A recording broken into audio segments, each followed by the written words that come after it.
खुलुमबाय गोजोन फुंबिलिनि गासैबो बडलेण्ड बुब्लिनि अनसायगिरिफोरखौ बरायग्रोबाय। दिनै 28 नभेम्बर शुक्रबारनि फानजामुथिखौ फरायथिनो लादों आं उदांस्रि मुसाहारिया।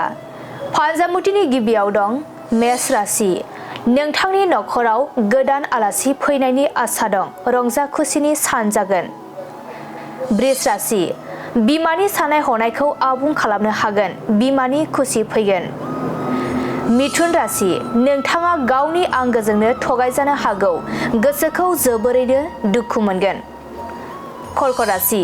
आखायाव थानाय रांखावरिफोरा जोबस्रांगोन, नांगौ मुवा बेसादफोरा जोबनाय नङा। सिंह राशि। मोजां हाबा मावनो थाखाय बिबान मोनगोन, बायदि खामानिखौ लाना दावबायनांगोन। कन्या राशि। नोंथांनि देहायाव जानाय बेराम आजारफोरा जोबस्रांगोन, देहाखौ जोबोरैनो सान्थि मोनगोन। तुला राशि। गोसोआव अहंकार साननाय हनाय सोमजिगोन, गोसोआव मोजां साननाय हनाय सोमजिनाय नङा।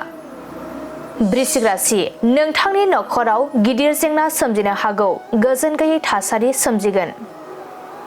धनु राशि। फंबायनि आंखालखौ सुफुंना होनो हागोन, फंबाया गोजोननाय मोनगोन।